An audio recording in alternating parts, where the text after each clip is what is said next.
Hello, I'm Sarah Steyert, and I'm going to be answering the question, how can you apply power, influence, and politics to increase your effectiveness?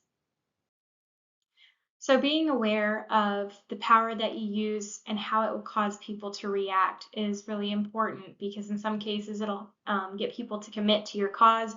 In some cases it'll get people to resist completely, and sometimes they just kind of fall in the middle and they're not really committed, but they're not resisting either. Um, Using personal and position power with an emphasis on personal power.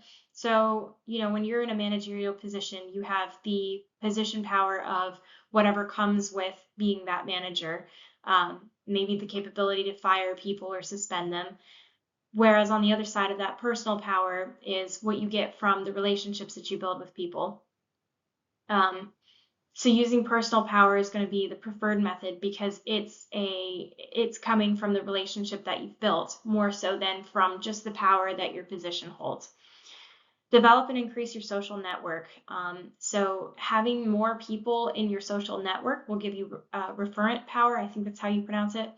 And that is important. One of the biggest things that I heard as I was preparing to leave the military was networking, networking, networking.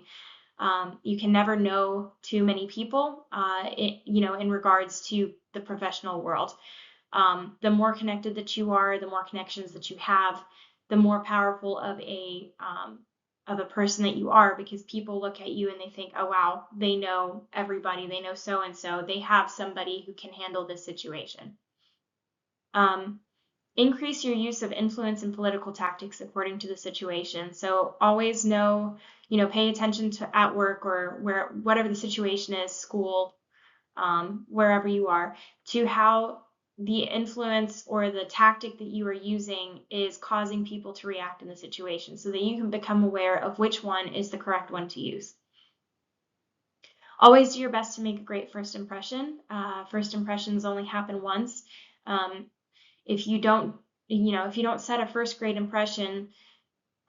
great first impression, the way that people think of you in the future it takes a long time to change it. I remember when I was still in the military, there was a young sergeant that showed up, and I went to meet him when he came to check into our unit, and his hair wasn't cut, his uniform was wrinkly, and he just looked frumpy overall.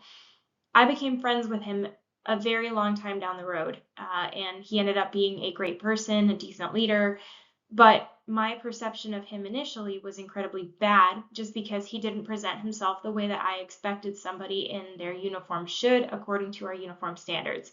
There was a minimum requirement there, and he absolutely did not meet it. So everyone, and I was just a sergeant myself at the time, everyone higher ranking also had the same perception of him. So he had a really hard time kind of making his mark on that unit and being accepted as a good Marine. It took a long time for him to finally break that in.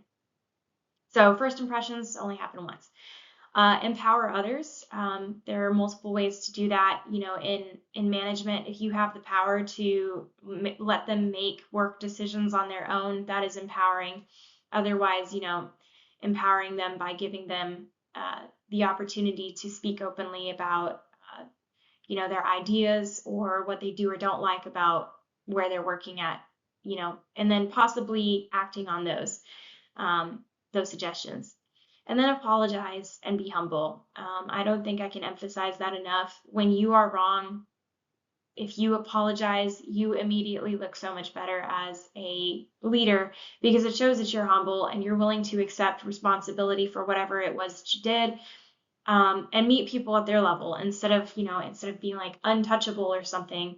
You are still human and people get to see that side of you. Also, it is important to take responsibility for your actions. So thank you. That's all I have.